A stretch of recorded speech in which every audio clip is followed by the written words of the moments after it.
Murugha son of ಕಾನೂನು. ನಮ್ಮ ಮುನಿಕೃಷ್ಣ ಅವರು ಅವರ ತಂಡದವರು ಬಹಳ ಒಂದು ಕಷ್ಟಪಟ್ಟು ಇಷ್ಟಪಟ್ಟು ಮನಪೂರ್ವಕವಾಗಿ ಶ್ರದ್ಧೆಯಿಂದ ಈ ಕೆಲಸ ಮಾಡಿ ಒಂದು ಚಿತ್ರವನ್ನು ಮಾಡಿದ್ದಾರೆ. ಅವರ ಒಂದು ಟೀಸರ್ನ ನಾವೆಲ್ಲ ನೋಡಿದ್ದೀವಿ, ಹಾಡುಗಳನ್ನ ನೋಡಿದ್ದೀವಿ. ಅವರ ಒಂದು ಪ್ರಯತ್ನ ಭಾಳ ಚೆನ್ನಾಗಿದೆ. ಪ್ರಯತ್ನ ಒಂದು ಮತ್ತು ಹಿರಿಯ ಕಲಾವಿದರನ್ನೆಲ್ಲ ಸ್ವಲ್ಪ ಹಾಕ್ಕೊಂಡಿದ್ದಾರೆ. ಜೊತೆಗೆ ಅಷ್ಟೇ ಅಲ್ಲ, ನಮ್ಮ ಚಿತ್ರರಂಗದ ಹಿರಿಯರಾದ ಮಂಜು ಅವರಾಗಲಿ, ವೆಂಕಟೇಶ್ ಅವರಾಗಲಿ, ಇವರ ಚಿತ್ರರಂಗಕ್ಕೆ ಕೊಡುಗೆ ಬಹಳ. ಅವ್ರನ್ನೂ ಈ ಚಿತ್ರದಲ್ಲಿ ಅಳವಡಿಸಿಕೊಂಡು ಅವರ ಒಂದು ಸೇವೆಯನ್ನು ಅದನ್ನು ಉಪಯೋಗಿಸ್ಕೊಂಡಿದ್ದಾರೆ ಚಿತ್ರರಂಗಕ್ಕೆ. ಮತ್ತು ಎಷ್ಟೇ ಎಲ್ಲ ಕಲಾವಿದರು ಸಹಿತ ಇದರಲ್ಲಿ ಭಾಗವಹಿಸಿದ್ದಾರೆ. ಮತ್ತು ಅವರ ಈ ಒಳ್ಳೆಯ ಪ್ರಯತ್ನಕ್ಕೆ ಒಳ್ಳೆಯದಾಗಲಿ. ಇದೇ ತಿಂಗಳು 29ನೇ ತಾರೀಕು ಎಲ್ಲ ಚಿತ್ರಮಂದಿರಗಳೆಲ್ಲ ಬಿಡುಗಡೆ ಆಗುತ್ತೆ.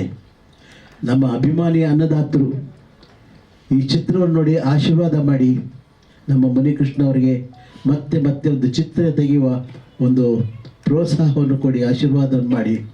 ಮತ್ತು ಈ ಒಂದು ಚಿತ್ರಕ್ಕೆ ಪತ್ರಕರ್ತರು, ಮಾಧ್ಯಮದವರು ಅವರೆಲ್ಲ ಅವರ ಒಂದು ಪ್ರೋತ್ಸಾಹ ಇರಲೇಬೇಕು. ಅವರೆಲ್ಲರೂ ಸಾಕಷ್ಟು ನಮ್ಮ ಕನ್ನಡ ಚಿತ್ರಗಳಿಗೆ ಮಾಧ್ಯಮದವರಾಗಲಿ ಪತ್ರಕರ್ತರಾಗಲಿ ಬಹಳ ಒಂದು ಪ್ರೋತ್ಸಾಹ ಕೊಡ್ತಾ ಬಂದಿದ್ದಾರೆ.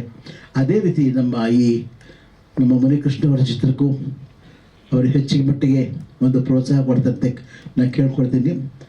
ಜೈ ಕರ್ನಾಟಕ ಮಾಧ್ಯಮ. ಎಲ್ಲರಿಗೂ ನಮಸ್ಕಾರ.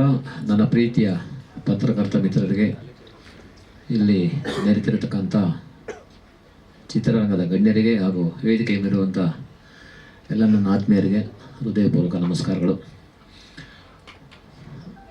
ಅದೇ ಟೈಟಲ್ ಸ್ವಲ್ಪ ಕನ್ಫ್ಯೂಸ್ ಆಗುತ್ತೆ, ಯಾಕಂದರೆ 5-6 ಕಾನೂನು ಅದೇ ಈಗ ನಾನು ಅದೇ ನೋಡಿದೆ. ಮುರುಘಾ ಸನ್ ಆಫ್ ಕಾನೂನು ಈ ಒಂದು ಸಿನಿಮಾದ ಇವತ್ತು ಹಾಡುಗಳನ್ನ ನೋಡಿದ್ವಿ.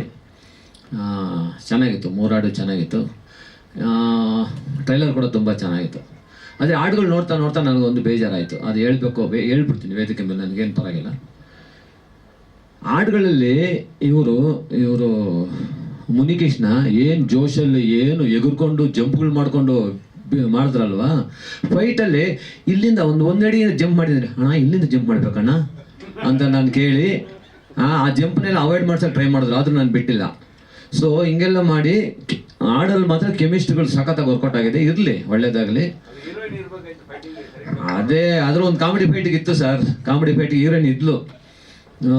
ಸೊ ನಾನು ಈ ಚಿತ್ರದಲ್ಲಿ ಒಳ್ಳೇದಾಗಲಿ. ಮುನಿಕೃಷ್ಣ ತಮಾಷೆಗೆ ಹೇಳಿದೆ, ಬೇಜಾರು ಮಾಡ್ಕೊಂಡ್ರಪ್ಪ. ಸೊ ಮುನಿಕೃಷ್ಣ ಅವ್ರು ಚೆನ್ನಾಗಿ ಮಾಡಿದ್ದಾರೆ. ಸಾಂಗ್ಗಳು ಕೂಡ ಚೆನ್ನಾಗಿದೆ. ಕೊರಿಯೋಗ್ರಾಫರು ಎಲ್ಲ ಒಬ್ಬರೇ ಮಾಡಿದ್ದು. ಕೊರಿಯೋಗ್ರಾಫರು ತುಂಬ ಚೆನ್ನಾಗಿ ಮಾಡಿದ್ದಾರೆ. ಕೊರಿಯೋಗ್ರಾಫರ್ಗೆ ಆಲ್ ದ ಬೆಸ್ಟ್ ಹೇಳ್ತಾ, ಎಲ್ಲ ಒಳ್ಳೊಳ್ಳೆ ಕಲಾವಿದರಿದ್ದಾರೆ. ಉಮೇಶ್ ಅಣ್ಣ ಇದ್ದಾರೆ, ಶೋಭರಾಜ್ ಇದ್ದಾರೆ, ರಮೇಶ್ ಭಟ್ ಅವರು, ವಿನಯ್ ಪ್ರಸಾದ್ ಅವರು, ಅವ್ರ ಜೊತೆಗೆ ಹಲವಾರು ಇನ್ನು ಹೊಸ ಪ್ರತಿಭೆಗಳು ಈ ಚಿತ್ರದಲ್ಲಿ ಮಾಡಿದ್ದಾರೆ. ಒಳ್ಳೆಯದಾಗಲಿ. ಕತೆ ಚೆನ್ನಾಗಿ ಮಾಡ್ಕೊಂಡಿದ್ದಾರೆ. ಡೈರೆಕ್ಟ್ರ್ ಕೆಲಸ ಚೆನ್ನಾಗಿ ಮಾಡಿದ್ದಾರೆ. ಒಳ್ಳೆ ಕತೆ. ಆಮೇಲೆ ನಾನು ಈ ಚಿತ್ರದಲ್ಲಿ 2 ಫೈಟ್ ಕಂಪೋಸ್ ಮಾಡಿದ್ದೀನಿ. ಒಂದು ಕಾಮಿಡಿ ಟಚ್ ಇರೋಂಥ ಒಂದು ಆ್ಯಕ್ಷನ್ನು, ಇನ್ನೊಂದು ಸ್ವಲ್ಪ ಫೋರ್ಸ್ ಆ್ಯಕ್ಷನ್ನು. ಆಮೇಲೆ ಒಂದು ಪಾತ್ರ ಮಾಡಿದ್ದೀನಿ. ಕ್ಲೈಮ್ಯಾಕ್ಸಲ್ಲಿ ಕೌರವ್ ವೆಂಕಟೇಶ್ ಅವರು ಫೈಟ್ ಮಾಸ್ಟ್ರು, ಅವರು ಇದರಲ್ಲಿ ನಾನು ಫೈಟ್ ಮಾಡಿದ್ದೀನಿ. ಅವರ ಒಂದು ಕಂಪೋಸಿಂಗಲ್ಲಿ ನಾನು ಫೈಟ್ ಮಾಡಿದ್ದೀನಿ. ಅದು ಖುಷಿ ಆಯಿತು ನಮ್ಮ ಹುಡುಗ. ಸೊ ಚೆನ್ನಾಗಿ ಮಾಡಿದ್ದಾರೆ ಕೌರವ್ ವೆಂಕಟೇಶ್ ಕೂಡ. ಖುಷಿ ಆಗುತ್ತೆ. ಒಂದು ಒಳ್ಳೆ ತಂಡ. ಡೆಫಿನೆಟ್ಲಿ ಏನಾದರೂ ಮಾಡಬೇಕು, ಒಂದು ಒಳ್ಳೆ ಪ್ರಯತ್ನ ಅಂತೂ ಖಂಡಿತ ಮಾಡಿದ್ದಾರೆ. ಇವಾಗ ಹೆಂಗೆ ಅಂದರೆ ಜನಕ್ಕೆ ಇಷ್ಟ ಆಗ್ಬಿಟ್ರೆ ಸಾಕು, ಡೆಫಿನೆಟ್ಲಿ ಸಿನಿಮಾ ಚೆನ್ನಾಗಿ ಹೋಗುತ್ತೆ. ಅದರಲ್ಲಿ 2 ಮಾತಿಲ್ಲ. ಇನ್ನೊಂದು 29ನೇ ತಾರೀಕು ರಿಲೀಸ್ ಆಗ್ತಾಯಿದೆ, ಆಗಸ್ಟ್ 29. ಈ ಮುರುಘಾ ಸನ್ ಆಫ್ ಕಾನೂನು ಚಿತ್ರನ ನಮ್ಮ ಕನ್ನಡ ಜನತೆ ಥಿಯೇಟ್ರಲ್ಲಿ ನೋಡಿ ಅವರು ಈ ಚಿತ್ರಕ್ಕೆ ಆಶೀರ್ವಾದ ಕೊಡಲಿ. ಹಾಗೆ ಈ ಚಿತ್ರದ ಎಲ್ಲ ಟೆಕ್ನಿಷಿಯನ್ಸ್ ಇರ್ಬೋದು, ಎಲ್ಲ ಆರ್ಟಿಸ್ಟ್ ಇರ್ಬೋದು, ಎಲ್ರಿಗೂ ಒಳ್ಳೆಯದಾಗಲಿ. ಪ್ರೊಡ್ಯೂಸರು ಮತ್ತು ನಮ್ಮ ಹೀರೋ ಆಗಿ ಮಾಡಿರುವಂಥ ಮುನಿಕೃಷ್ಣ, ಆಮೇಲೆ ಇನ್ನೆಲ್ಲ ಕಲಾವಿದರಿಗೂ ಒಳ್ಳೆಯದಾಗಲಿ ಅಂತ ಕೇಳ್ಕೊತ, ಥ್ಯಾಂಕ್ ಯು ಸೋ ಮಚ್. ಜೈ ಹಿಂದ್, ಜೈ ಕರ್ನಾಟಕ. ನಮ್ಮ ಸ್ಟಂಟ್ ಮಾಸ್ಟ್ರು ನಮ್ಮ ಮಂಜು ಅವರಾಗಲಿ ಮತ್ತು ವೆಂಕಟೇಶ್ ಅವ್ರ ಬಗ್ಗೆ ನಾನು ಬಹಳ ಜ್ಞಾಪಿಸ್ಕೋಬೇಕು. ಯಾಕಂತಂದರೆ ಬಹಳ ವರ್ಷಗಳ ಹಿಂದೆ ಟಿ ವಿ ಚಿತ್ರದಲ್ಲಿ ಆ ಕ್ಲೈಮ್ಯಾಕ್ಸ್ ಫೈಟಲ್ಲಿ ಅವರು ನನ್ನ ಕೈಲಿ ಚೆನ್ನಾಗಿ ಕೆಲಸ ಮಾಡಿ ತೊಗೊಂಡಿದ್ದಾರೆ. ಯಾವೊಂದು ಹಾವು, ದೊಡ್ಡ ಹಾವು, ಅದನ್ನ ಎಲ್ಲರೂ ಹಾಕ್ಕೊಳ್ಳೋಕ್ಕೆ ದೊಡ್ಡ ಹಣ್ಣಾಗಲಿ ಇನ್ನಾಗಲಿ ಆಗಲಿ ಎಲ್ಲರೂ ಹಾವು ಕುತ್ಕೇಳಿ ಹಾಕೋಬೇಕು. ಇಲ್ಲ, ಯಾರೂ ಒಪ್ಕೊಳ್ಳಿಲ್ಲ. ನಾನು ಒಂದು ಕಡೆ ಸಿಂಹವನ್ನು ಕೂರಿಸ್ಕೊಂಡು ಹಿಂದ್ಗಡೆ CR ಸಿಂಹವನ್ನು ಹಿಂದ್ಗಡೆ ಕೂರಿಸ್ಕೊಂಡು 2 ವೀಲರ್ ಓಡಿಸ್ಕೊಬೇಕು. ಹಾವು ಮೇಲೆ ಹಾಕ್ತಾರೆ, ನಾನಂದು ಹಾಕಿ ಪರವಾಗಿಲ್ಲ ಅಂತಂದೆ. ಆ ಹಾವಿನ ಹಾಕ್ಕೊಂಡು ಒಂದು 2-3 ಶಾಟ್ಗಳಿದೆ. ಅದು ಎಷ್ಟು ಚೆನ್ನಾಗಿತ್ತು ಗೊತ್ತೋ. ಅದು ಇವ್ರನ್ನ ಮರೆಯೋಕ್ಕಾಗಲ್ಲ. ಸಾಕಷ್ಟು ಇವ್ರ ಚಿತ್ರಗಳಲ್ಲಿ ನನ್ನ ಕೈಲಾದ ಮತ್ತಿಗೆ ನಾವು ಹೊಡೆದಾಡೋಕ್ಕಂತೂ ಸಾಧ್ಯ ಇಲ್ಲ, ಮಾಡ್ತಿದ್ದಾರೆ. ಆಮೇಲೆ ವೆಂಕಟೇಶ್ವರವರು ಸಹಿತ ಅವರು ಸಾಗರ ದೀಪ ಚಿತ್ರದಲ್ಲಿ ನನ್ನ ಒಂದು ಕೊನೆ ಇದರಲ್ಲಿ ರಾಘಣ್ಣಂಗೆ ಎಸಿತಾರೆ, ನಾನು ಅಲ್ಲಿ ಮೇಲಿಂದ ಹಾರಿ ಆ ನೀರಿಗೆ ಬೀಳ್ತೀನಿ. ನಾನು ಅದೆಲ್ಲ ನೆನೆಸ್ಕೊಂಡ್ರೆ ಅಲ್ಲಿ ನಮ್ಮ ಕೈಲಿ ಏನು ಸಾಧ್ಯ ಇಲ್ಲ. ಆದರೆ ಅಸಾಧ್ಯ ಆದದನ್ನು ಇವರೆಲ್ಲ ಸಾಧ್ಯ ಮಾಡಿಸಿದ್ದಾರೆ. ಅಂಥವ್ರು ಈ ಚಿತ್ರದಲ್ಲಿ ಇದು ಪಾತ್ರ ಮಾಡಿದರೆ, ಫೈಟ್ ಕಂಪೋಸ್ ಮಾಡಿದ್ರಿಂದ 2 ಮಾತಿಲ್ಲ, ಈ ಚಿತ್ರ ಯಶಸ್ವಿ ಆಗುತ್ತೆ. Thank you Umesh. ಎಲ್ಲರಿಗೂ ನಮಸ್ಕಾರ.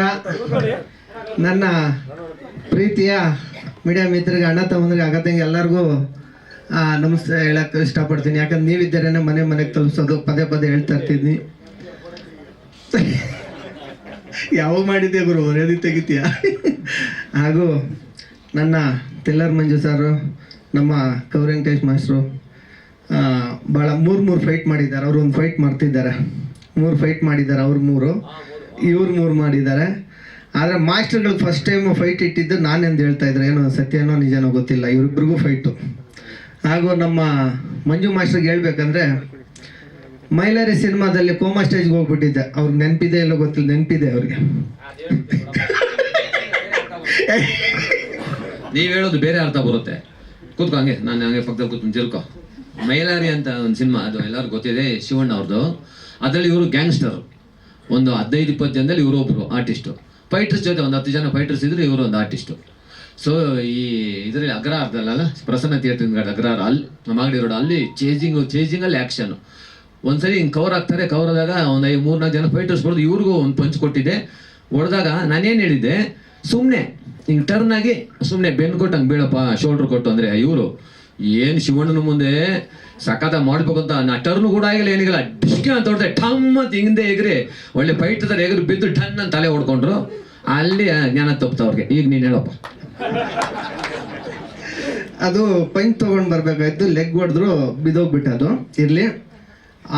ಆ ಸಿನಿಮಾದಲ್ಲಿ ಪಾಪ ಆರ್ ಚಂದ್ರು ಸಾರು, ಮಂಜು ಮಾಸ್ಟರ್ ಎಲ್ಲ ಇದಾಗ್ಬಿಟ್ಟಿದ್ದು, ಏನು ಆಗೋಯ್ತು ಅಂದೇಳಿ, ಸಾವು ಏನು ಅಂದೇಳಿ ನೋಡ್ಕೊಂಡು ಬಂದೆ. ಕನಸಲ್ಲಿ ಹೆಂಗೆ ಆರ್ತೀರ ಆ ಥರ ಸಾವು ನನಗೆ ಅವತ್ತಾಗಿದ್ದು. ಇವತ್ತು ನಮ್ಮ ಕನ್ಪೂರ್ ಶ್ರೀನಿವಾಸ್ ಅವ್ರು ಹೇಳ್ತಾರೆ, ಅವತ್ತು ನನಗೆ ₹1 ಇಲ್ಲ, 15,000 ರೂಪಾಯಿ ಹಾಸ್ಪಿಟಲ್ ಬಿಲ್ ನಾನು ಕಟ್ಟಿದ್ದಿರಲಿ. ಅದು ಇನ್ನೊಂದ್ಸತಿ ಹೇಳೋಣ. ಹಾಗೂ ಹೇಳ್ಬಿಡ್ತೀನಿ ಅದು ನಿಮ್ಮ ಬಗ್ಗೆ ಒಂದು ಒಳ್ಳೆ ಮಾತಾಡ್ಬೇಕು. ನಿಜವಲ್ಲೂ ಆ ಒಂದು ಪಾಯಿಂಟಲ್ಲಿ ಇವರು ಬಿದ್ದು ಜ್ಞಾನ ತಪ್ಪೋದಾಗ ನನಗೆ ಭಾಳ ಭಯ ಆಗೋಯ್ತು. ಏನಪ್ಪ ಉಳಿತಾರ ಇಲ್ವೋ ಅನ್ನೋ ಥರ ಒಂದು ಟೆನ್ಷನ್ ಆಗಿತ್ತು. ಸೊ ಹಾಸ್ಪಿಟ್ಲ್ ಕರ್ಕೊಂಡೋದ್ರು, ಚೆಕ್ ಮಾಡಿದ್ರು, ಸ್ಕ್ಯಾನ್ ಮಾಡಿದ್ರು, ಎಲ್ಲ ಮಾಡಿದ್ರು. ಒಂದು ಎಷ್ಟು ದಿನ ಆಯ್ತು ಜ್ಞಾನ ಬರೋಕ್ಕೆ? ಅವತ್ತೇ ನೈಟ್ ಬಂತು. ನೆಕ್ಸ್ಟ್ ಡೇ ಹೋಗಿ ಎಲ್ಲ ನೋಡಿದ್ವಿ.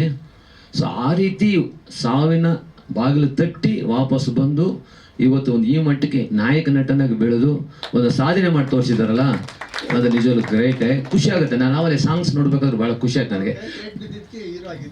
ಹೌದೌದು, ಆ ಸಾಂಗ್ ಅಲ್ಲಲ್ಲ ಒಳ್ಳೇದಾಗುತ್ತೆ ಬಿಡು. ಆ ಸಾಂಗು ಆಮೇಲೆ ಟ್ರೈಲರ್ ನೋಡ್ಬೇಕಾದ್ರೆ ನಾನು ಅದೇ ಜ್ಞಾಪಿಸ್ಕೊಂಡೆ, ಮೈಲಾರಿದ್ದು ನಿಜವಲ್ಲೂ ಜ್ಞಾಪಿಸ್ಕೊಂಡೆ. ಆ ರೇಂಜ್ಗಿದ್ದವ್ರು ಇವಾಗ ಹಿಂಗೆ ಬಂದು ಈಗ ಒಂದು ಒಳ್ಳೆ ಪೊಸಿಷನ್ ಇದ್ದೀರಾ ಅಂತ ಖುಷಿ ಆಯಿತು. ಇನ್ನು ನಾನು ಮಾತಾಡಲ್ಲ, ನೀವು ಮಾತಾಡಪ್ಪ. ಇರಿ ಸರ್, ಕ್ವಶನ್ ಕೇಳಕ್ಕೆ ಇರಿ.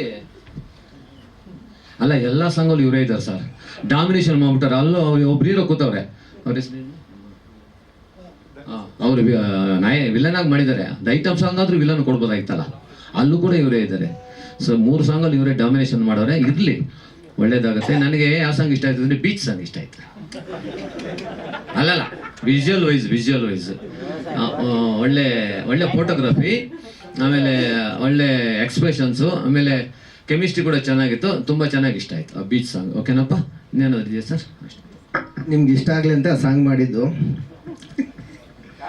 ನಿಮ್ಗೆ ಇಷ್ಟ ಆದರೆ ಎಲ್ಲರಿಗೂ ಇಷ್ಟ ಆಗುತ್ತೆ ಅಂದೇಳಿ ಆ ಫೈಟಲ್ಲಿ ಆಗಿದ್ದು ಆವತ್ತಿನಿಂದ ನಾನು ಆವತ್ತೇ ಹೇಳಿದ್ದೆ ಅವ್ರಿಗೆ, ಆವತ್ತಿನಿಂದ ಕ್ಲೋಸ್ ಸಾರು. ಮನೆಗೆ ಹೋದ ತಕ್ಷಣ ಹಣ ಮಾಡ್ಬೇಕು ನೀನು ಅಂದೆ. ಹಂಗೆ ನೋಡಿದ್ರು. ಆಮೇಲೆ ಏನು ಆದರೆ ಸಂಭಾವನೆ ಬೇರೆಯವ್ರಿಗೆ ಎಷ್ಟು ತೊಗೊಳ್ತಾರೆ ಅನ್ನೋ ನನಗೆ ಗೊತ್ತಿಲ್ಲ. ನಾನು ಕೊಟ್ಟ ಸಂಭಾವನೆ ತೊಗೊಂಡು ಬಂದು ಮಾಡಿದ್ದಾರೆ. ತುಂಬ ಧನ್ಯವಾದ ಅವ್ರಿಗಳಿಗೂ. ಹಾಗೂ ಕವರಿಂಗ್ ಟೆಸ್ಟ್ ಮಾಸ್ಟರ್ನ ಅಷ್ಟೇ 3 ಫೈಟ್ ಮಾಡಿದ್ದಾರೆ, ತುಂಬ ಚೆನ್ನಾಗಿ ಮಾಡಿದ್ದಾರೆ. ಅವರು ನನಗೆ ಬ್ರದರ್ ಥರ ತುಂಬ ಹೆಲ್ಪ್ ಮಾಡಿದ್ದಾರೆ. ಉಮೇಶ್ ಸರ್ ಅಂತೂ ಅದ್ಭುತ. ಇನ್ನೂ 1-2 ದಿವಸ ಮಾಡಿಸ್ಬೇಕಂತ ಆಸೆ ಇತ್ತು. ಯಾಕಂದರೆ ನಮ್ಮ ಅವರು ಬಿಟ್ಟು ಹೋಗೋ ಹಾಲು ಮರ ಇದ್ದಂದ್ರೆ ಈಗ ಈ ನಮ್ಮ ಕನ್ನಡ ಇಂಡಸ್ಟ್ರಿಯಲ್ಲಿ ಅವ್ರು ಬೆಳೆದಿರೋದು ಇದು, ಅವ್ರ ನೆರಳಲ್ಲಿ ನಾವು ಬದುಕ್ತಾ ಇದ್ದೀರಿ ಅಂದರೆ ನಿಜವಾಗ್ಲೂ ಭಾಳ ಹೆಮ್ಮೆ ಅನಿಸುತ್ತೆ, ಭಾಳ ಖುಷಿ ಅನಿಸುತ್ತೆ ನನಗೆ. ಯಾಕಂದರೆ ನಾನು ಇದಾದಮೇಲೆ ನಿಮ್ಗೆ ಹೇಳ್ತೀನಿ, ನಾನು ಅವರಿಗೆ ನಾನು ಯಾವ ಸಿನಿಮಾ ಮಾಡಿದ್ರೂ ನನ್ನ ತಂದೆ ಸ್ಥಾನದಲ್ಲಿಟ್ಟು ಅವರಿಗೆ ಪಾತ್ರ 100% ಅವ್ರು ಇರೋವರೆಗೂ, ನಾನು ಇರೋವರೆಗೂ ಮಾಡಿಸ್ತೀನಿ. ಯಾಕಂದರೆ ಅವ್ರಿಗೆ ಮಾಡಿಸಿದ್ರೆ ನಮ್ಮ ತಂದೆ ತಾಯಿಯವ್ರಿಗೆ ಊಟ ಕೊಟ್ಟಂಗೆ ಆಗುತ್ತೆ. ಆ ಪ್ರೀತಿ ವಿಶ್ವಾಸ ನಾನು ಇಟ್ಕೊಂಡಿದ್ದೀನಿ, ಅದು ಮಾಡೇ ಮಾಡ್ತೀನಿ ಖಂಡಿತ. ಹಾಗೂ ಮಮತಾ ರಾವತ್ ಅವರು ಒಂದು ಹೀರೋಯಿನಾಗಿ ಮಾಡಿದ್ದಾರೆ. ಚಿರೇಶ್ರೀ ಬರಬೇಕಾಗಿದ್ದು ಬಂದಿಲ್ಲ. ಒಂದು ಹಲವಾರು ಕಲಾವಿದರು ಬರಬೇಕಾಗಿತ್ತು, ಪಾಪ ಬರೋಕ್ಕಾಗಿಲ್ಲ. ಕಾರಣ ಅಂತಾಗ ಇದೇ 29ನೇ ತಾರೀಕು ನನ್ನ ಸಿನಿಮಾ ರಿಲೀಸ್ ಆಗ್ತಾಯಿದೆ. ದಯವಿಟ್ಟು ಎಲ್ಲರೂ ನೋಡಿ, ನಿಮ್ಮ ಇದೇ ಪ್ರೀತಿ ಆಶೀರ್ವಾದ ನನ್ನ ಮೇಲೆ ಇರಲಿ ಅಂತ ಕೇಳ್ತಾ, ಮತ್ತು ಹೊಸಬ್ರಿಗೆ ಒಂದು ಅವಕಾಶ ಕೊಡ್ತಾ ಇದ್ದೀನಿ. ಆಲ್ರೆಡಿ ಕೊಟ್ಬಿಟ್ಟಿದ್ದೀನಿ ನಿಮಗೆ. ಇವರೆಲ್ಲ ಮಾತಾಡಿದ್ಮೇಲೆ ಅವಕಾಶ ಏನಂದು ನಿಮ್ಮ ಹತ್ರ ಹಂಚ್ಕೊಳಕ್ಕೆ ಆಸೆ ಪಡ್ತೀನಿ. ಒಂದು 10 ನಿಮಿಷ ಟೈಮ್ ಇದ್ದರೆ. ಎಲ್ರಿಗೂ ನಮಸ್ಕಾರ. ಟ್ರೈಲರ್ ನೋಡಿ ಆ್ಯಂಡ್ ಸಾಂಗ್ ನೋಡಿ ತುಂಬಾ ಖುಷಿ ಆಯಿತು. ಕೊಡೆ ಮುರುಘ ಅಂತಂದರೆ ಪೋಸ್ಟ್ರಲ್ಲೆಲ್ಲ ಮೀಸೆ ಎಲ್ಲ ಇಟ್ಕೊಂಡು ಪೋಸ್ಟ್ರ್ ಮಾಡ್ಕೊಂಡಿದ್ದಾರೆ. ಆದರೆ ಸಾಂಗಲ್ಲಿ ಎಷ್ಟು ಚೆನ್ನಾಗಿ ನಗ್ನಗ್ತಾ ಮಾಡಿದ್ದಾರೆ. ಮೀಸೆ ಸ್ಟಾರ್ ಅನ್ನೋದಕ್ಕಿಂತ ಸ್ಮೈಲಿಂಗ್ ಸ್ಟಾರ್ ಅಂತಾನೆ ಅವ್ರಿಗೊಂದು ಬಿರುದು ಕೊಡ್ಬೋದಪ್ಪ. ಯಾಕೆ ಮೀಸೆ ಸ್ಟಾರ್ ಅಂತ ಇಟ್ಕೋತಾರೆ ಗೊತ್ತಿಲ್ಲ. ಆ್ಯಂಡ್ ಜೋಕ್ಸ್ ಅಪಾರ್ಟ್ ತುಂಬ ಚೆನ್ನಾಗಿ ಮಾಡಿದ್ದಾರೆ. ಆ್ಯಂಡ್ ಮುರುಘಾ ಅವ್ರು ಇಷ್ಟು ಚೆನ್ನಾಗಿ ಮಾಡ್ತಾರೆ ಅಂತ ನಾನು ಅನ್ಕೊಂಡಿರ್ಲಿಲ್ಲ. ಸೀರಿಯಲಲ್ಲಿ ನೋಡೋದು ಬೇರೆ, ಬಟ್ ಅವ್ರದ್ದು ಪ್ರೀವಿಯಸ್ ಮೂವಿ ನಾನು ನೋಡಿರಲಿಲ್ಲ. ಸಾಂಗಲ್ಲಿ ಟ್ರೈಲರಲ್ಲಿ ನೋಡಿದಾಗ ನೋ ಡೌಟ್ ಅವರು ಒಂದು ಇನ್ನೂ ಒಳ್ಳೆ ಲೆವೆಲ್ಗೆ ಹೋಗ್ತಾರೆ ಸಿನಿಮಾ ಮಾಡಲಿಕ್ಕೆ ಅಂತ ಅನಿಸ್ತು. ಆದರೆ ನಾನು ಯಾಕೆ ಟೀಸರಲ್ಲಿ ಜಾಸ್ತಿ ತೋರಿಸ್ಲಿಲ್ಲ ಅನ್ನೋ ಒಂದು ಕ್ವಶನ್ ಅಲ್ಲಿ ಕೂತ್ಕೊಂಡೇ ಯೋಚನೆ ಮಾಡ್ತಾ ಇದ್ದೆ. ಅದನ್ನ ಯಾರಿಗೆ ಕೇಳಬೇಕು? ನಿಮ್ಮನ್ನು ಕೇಳಬೇಕಾ, ಡೈರೆಕ್ಟರ್ನ ಕೇಳಬೇಕಾ? ಇಲ್ಲ, ನನ್ನನ್ನೇ ಕೇಳಬೇಕು. ಯಾಕಂದರೆ ನೆಕ್ಸ್ಟ್ ಇನ್ನೊಂದು ಟೀಸರ್ ಅದ್ರಲ್ಲಿ ಬರ್ತೀರಾ. ಇದು ಫಸ್ಟ್ ಮಾಡಿ ಟೀಸರ್ ಇದ್ದು, ಟೆನ್ಷನ್ ತೊಗೊಂಡ್ಬೇಡಿ. ನೀವು ಹೋಗಿ ಥಿಯೇಟ್ರಲ್ಲಿ ಜನ ನೋಡಲಿ ಅಂತ ಹೇಳ್ಬಿಟ್ಟು ನಾನು ಟೀಸರಲ್ಲಿ ಹಾಕಿಲ್ಲ ಅಷ್ಟೇ. ಭಯ ಬೀಳ್ಬೇಡಿ. ನಂದು ತುಂಬಾನೇ ಇದ್ರಲ್ಲಿ ಇವರು ಕೃಷ್ಣ ಆದ್ರೆ ಇವರು ರಾಧೆಗ ರುಕ್ಮಿಣಿಗ ಅನ್ನುವಂಥ ಒಂದು ಪಾಯಿಂಟ್. ಅದರಲ್ಲಿ ನಾನ್ ರಾಧೆನ ರುಕ್ಮಿಣಿನ ಅನ್ನೋದು ಸಿನಿಮಾನಲ್ಲೇ ಗೊತ್ತಾಗ್ಬೇಕು. ತುಂಬಾ ಎಮೋಷನಲ್ ಆಗಿ ಒಂದು ಏನ್ ಗೊಳಗೊಳೋ ಅಂತ ಅಳೋಂಥ ಸೀಕ್ವೆನ್ಸ್ ಅಲ್ಲಿ ನಂದು ಕ್ಲೋಸ್ ಅಪ್ ಶಾಟ್ ಇಟ್ಟಾಗ ಹಿಂಗಂತ ಅಂದ್ಬಿಡ್ತಾರೆ ಬಂದು. ಅಷ್ಟು ಕಾಮಿಡಿಯಾಗಿ ಮಾಡಿದಂತಹ ಸಿನಿಮಾ. ಬಟ್ ಈ ಸಿನಿಮಾ ನನ್ನ ಕೆರಿಯರಲ್ಲಿ ನನಗೆ ಯಾವಾಗಲೂ ನೆನಪಿರುತ್ತೆ. ಬಿಕಾಸ್ ನನ್ನ ಮದುವೆ ಆಗಿ 15 ದಿನಕ್ಕೆ ಬಂದಂತಹ ಒಂದು ಸಿನಿಮಾ ಇದು. 15 ದಿನದಲ್ಲೇ ಬಂದು ಈ ಸಿನಿಮಾನ ನಾನು ಆ್ಯಕ್ಟ್ ಮಾಡಿದ್ದೆ. ಆ್ಯಂಡ್ ಒಂದು ಮೆಮೊರೇಬಲ್ ಏನು ಅಂದರೆ ಅನ್ಫರ್ಗೆಟೇಬಲ್ ನನ್ನ ವೆಡ್ಡಿಂಗ್ ಲೈಫ್ಗೆ ನಾನು ಅವ್ರಿಗೆ ಹೇಳಿದ್ದೆ 6 ಗಂಟೆ ಮೇಲೆ ಶೂಟ್ ಮಾಡಲ್ಲ ಸರ್, ಯಾಕಂದರೆ ಇನ್ನೂ ನಮ್ಮದು ಬೇರೆ ಶಾಸ್ತ್ರಗಳೆಲ್ಲ ಇದೆ. ಅಮ್ಮನ ಮನೆಗೆ ಹೋಗೋ ಶಾಸ್ತ್ರ ಅದೆಲ್ಲ ತುಂಬ ಇದೆ. 6 ಗಂಟೆ ಮೇಲೆ ಶೂಟ್ ಮಾಡಲ್ಲ, ಯಾಕಂದರೆ ಆನೇಕಲ್ಲಿಂದ ನಾನು ಸಿಟಿಗೆ ರೀಚ್ ಆಗಲಿಕ್ಕೆ ಮಿನಿಮಮ್ 10 ಗಂಟೆ ಆಗ್ಬೋದು ಅಂತ. ಒಂದು ದಿವಸ ಮೊದಲನೇ ದಿವಸನೇ ಇದು ಕಾಯಿಸಿದ್ರು 7-8 ಗಂಟೆ ಆದರೂ ನಂದು ಶಾರ್ಟೇ ತೆಗ್ದಿರ್ಲಿಲ್ಲ. ನನಗೆ ಮನೆಯಿಂದ ಫೋನ್ ಮೇಲೆ ಫೋನ್ ಬರ್ತಾ ಇತ್ತು. ಯಾವ ರೀತಿ ಅಂತಂದರೆ ನಾನು ಅವತ್ತು ಶೂಟ್ ಬಿಟ್ಟೇ ಹೋಗ್ಬಿಟ್ಟಿದ್ದೆ ಮನೆಗೆ. ಬಿಕಾಸ್ ಇನ್ನೂ ನನ್ನ ವೈವಾಹಿಕ ಜೀವನ ಇನ್ನೂ ಹೊಸದು. ನನ್ನ ಗಂಡಂಗೆ ಏನು ಹೇಳಬೇಕು, ಅವರೊಂದಷ್ಟು ಫೋನ್ ಮಾಡ್ತಾ ಇದ್ರು. ಯಾವ ಥರ ಏನಾಗೋಗುತ್ತೆ ಅನ್ನೋದು ಗೊತ್ತಿಲ್ಲದೆ ನನ್ನ ಲೈಫಲ್ಲಿ ನನ್ನ ಸಿನಿಮಾ ಜರ್ನಿನಲ್ಲಿ ಫಸ್ಟ್ ಟೈಮ್ ಒಂದು ಸಿನಿಮಾಯಿಂದ ನಾನು ಶೂಟಿಂಗು ಬೇಡ ಏನೂ ಬೇಡ ಅಂತ ಹೋದಂಥ ಸಿನಿಮಾ ಇದು.